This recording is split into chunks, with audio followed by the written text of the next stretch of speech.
حضرت ذوالقرنین کا صندوق دریافت ہو چکا ہے جس میں تمام انبیاء کرام کی تصویریں تھیں۔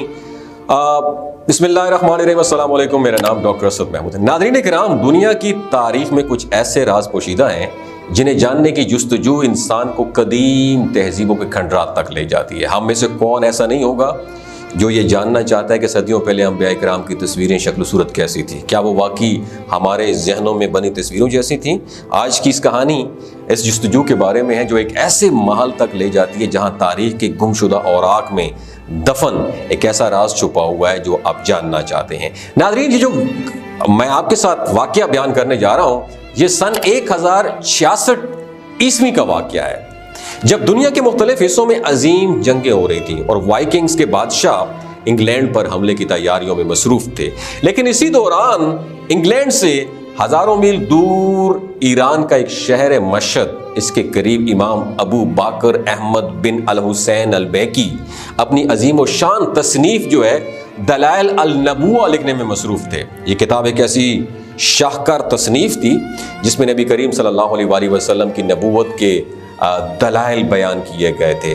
امام البکی نے اس کتاب میں ایک ایسا واقعہ بیان کیا ہے جو آج کے اسی راز کے ساتھ جڑا ہے۔ ناظرین، امام البکی لکھتے ہیں کہ زبیر ابن موتم مکہ کے ایک معزز خاندان سے تعلق رکھتے تھے۔ وہ ایک کامیاب بزنس مین تھے اور مختلف ممالک کا سفر کرتے اور اپنی تجارت کو بڑھاتے رہتے تھے۔ زبیر نے ابھی تک اسلام قبول نہیں کیا تھا، لیکن نبی پاک صلی اللہ علیہ وآلہ وسلم کے بارے میں جانتے تھے اور ان کے کیریکٹر اور ان کی باتوں سے بہت زیادہ انسپائرڈ تھے۔ وہ ایک نرم دل انسان تھے جن کے دل میں حق کی تلاش تھی، وہ ہمیشہ سچائی کی تلاش میں رہتے تھے۔ ان کی یہ جستجو انہیں ایک حیرت انگیز واقعے کی طرف لے گئی۔ ایک دن زبیر ابن موتم تجارت کے سلسلے میں کہاں پہنچتے ہیں؟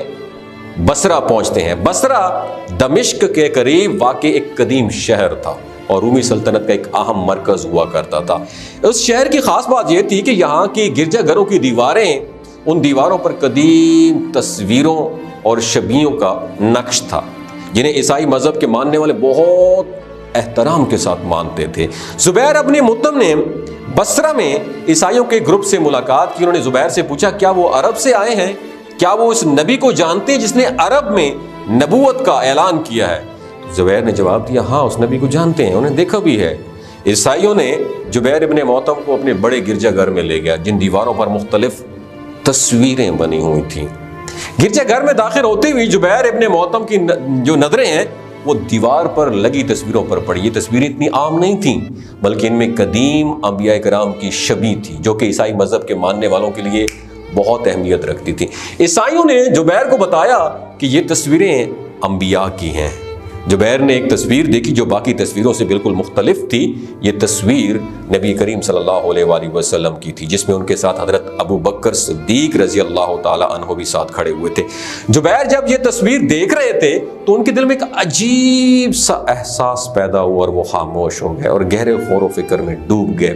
یہ تصویر دیکھ کر ان کے دل میں نبی کریم صلی اللہ علیہ وآلہ وسلم کے لیے محبت اور عقیدت کا جذبہ اور بھی گہرا ہو گیا۔ دوستو، زبیر ابن موتم اس واقعے کے بعد کہاں لوٹ گئے؟ واپس مکہ لوٹ گئے، لیکن یہ واقعہ ان کے دل میں گہری چھاپ چھوڑ چکا تھا۔ وہ بار بار اس کو تصویر کو دیکھتے اور سوچتے کہ کیسے یہ تصویریں عیسائیوں کے گرجا گھر میں موجود ہو سکتی ہیں۔ زبیر نے نبی پاک صلی اللہ علیہ وآلہ وسلم کے بارے میں مزید جاننے کا فیصلہ کیا اور کچھ عرصے بعد انہوں نے اسلام قبول کر لیا۔ ان کا یہ فیصلہ کن تبدیلی جو ہے ان کے دل کی سچائی کی جستجو اور نبی پاک صلی اللہ علیہ وآلہ وسلم کی محبت کا نتیجہ تھی۔ زبیر ابن موتم نبی پاک صلی اللہ علیہ وآلہ وسلم کے قریبی صحابی جو ہے نا بن گئے اور ان کی محبت اور عقیدت نبی کریم صلی اللہ علیہ وآلہ وسلم کے ساتھ بہت گہری ہو گئی۔ چند سال بعد حضرت ابو بکر صدیق رضی اللہ تعالی عنہ کے دور خلافت میں دو صحابی ہشام ابن عاص اور ایک اور صحابی کو ایک سفارتی مشن پر رومی بادشاہ تھے ہرقل، ان کے دربار میں بھیجا گیا۔ یہ وہی بصرہ کا علاقہ تھا جہاں زبیر ابن موتم نے نبی پاک صلی اللہ علیہ وآلہ وسلم کی تصویریں دیکھی تھی۔ اس سفر کا ایک مقصد تھا۔ اس سفر کا مقصد رومی بادشاہ ہرقل کے ساتھ سفارتی تعلقات کو سٹرونگ کرنا تھا۔ ہرقل کا دربار بصرہ کے قریب واقع ایک عظیم الشان محل میں تھا۔ جب یہ صحابہ وہاں پہنچے تو انہوں نے ہرکل نے بڑے عزت و احترام سے انہیں ویلکم کہا۔ ہرکل نے ان صحابہ کرام کو ایک نادر خزانہ دکھانے کو پیشکش کی۔ صحابہ کو اس بات کا علم نہیں تھا کہ وہ کیا دیکھنے جا رہے ہیں، لیکن جب ہرکل نے انہیں خزانے کا دروازہ دکھایا تو وہ ہکا بکا حیران و پریشان رہ گئے۔ ناظرین، ہرکل نے صحابہ کو ایک بہت بڑا صندوق دکھایا جس میں مختلف چیمبرز بنے ہوئے تھے، جس پر مختلف انبیاء کرام کی تصویریں بنی ہوئی تھیں۔ ہرکل نے سب سے پہلا چیمبر کھولا جس پر حضرت آدم علیہ السلام کی تصویریں بنی ہوئی تھیں۔ اس نے بتایا کہ یہ اللہ تعالیٰ کے پہلے نبی تھے اور ان پر یہ تصویریں نازل ہوئی تھیں۔ پھر اس نے حضرت نوح علیہ السلام کی تصویر دکھائی جو کہ ایک لمبے قد والے اور گھنے بالوں والے بزرگ تھے۔ ہرکل نے تیسرا چیمبر کھولا جس میں حضرت ابراہیم علیہ السلام کی تصویر تھی۔ یہ ایک بزرگ شخص کی تصویر تھی جو کہ بڑی ہی پیاری اور سکون دینے والی تھی۔ پھر ایک اور چیمبر کھولا گیا جس میں حضرت موسیٰ علیہ السلام کی تصویر تھی جس کے چہرے پر غصے کے تاثرات تھے۔ چوتھا چیمبر کھولا گیا، اس میں سفید ریشم پر بنی ہوئی ایک ایسی تصویر تھی جس پر صحابہ نے اس تصویر کو جیسے ہی دیکھا تو وہ حیرت زدہ ہو گئے۔ یہ تصویر نبی اکرم حضرت محمد مصطفیٰ صلی اللہ علیہ وآلہ وسلم کی تھی۔ صحابہ کے دل میں خوشی اور حیرانی دونوں کا ملا جلا احساس تھا۔ انہوں نے دیکھا کہ نبی کریم صلی اللہ علیہ وآلہ وسلم کی تصویر بالکل ویسے ہی دکھائی دے رہی تھی جیسے وہ حقیقت میں تھے۔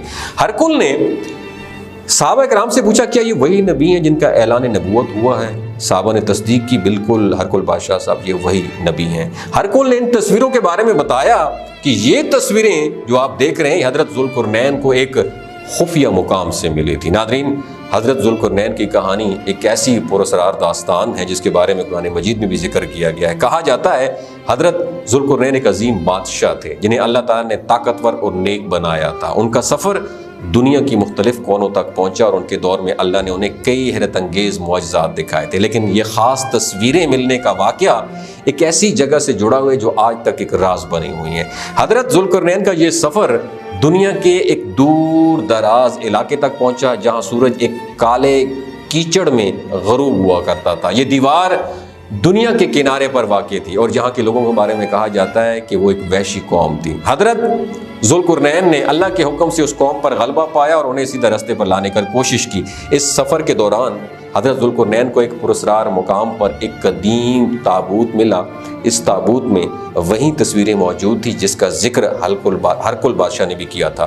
ناظرین، حضرت ذوالقرنین کو یہ تابوت ایک خفیہ غار سے ملا جسے اللہ تعالیٰ کی طرف سے محفوظ کیا گیا تھا، اور اس تابوت میں حضرت آدم علیہ السلام سے لے کر حضرت محمد مصطفیٰ صلی اللہ علیہ وآلہ وسلم تک کے تمام انبیاء کی تصویریں تھیں۔ یہ تصویریں اللہ کی طرف سے نازل کی گئی تھی تاکہ حضرت آدم علیہ السلام اپنی اولاد میں آنے والے انبیاء کو پہچان سکیں۔ دوستو، حضرت ذوالقرنین نے ان تصویروں کو محفوظ کیا اور بعد میں یہ تصویریں حضرت دانیال علیہ السلام کو ٹرانسفر کر دیں جو اس وقت اللہ کے نبی تھے۔ حضرت دانیال علیہ السلام نے ان تصویروں کی نقل کر کے انہیں محفوظ کر لیا۔ وہ جانتے تھے کہ یہ تصویریں ایک دن بہت امپورٹنٹ ثابت ہوں گی، اس لیے انہوں نے اس کی حفاظت بھی کی۔ خیر دوستو، یہ صحابہ واپس لوٹے، حضرت ابوبکر صدیق رضی اللہ تعالیٰ عنہ کو یہ واقعہ سنایا تو وہ پھوٹ پھوٹ کر رونے لگے۔ ہرکل کے ان الفاظ پر کہ اگر مجھے اپنے ملک کے بھاگ جانے کا خوف نہ ہوتا تو میں خود کو ایک غلام کی طرح تمہارے ہاتھوں میں فروخت کر دیتا۔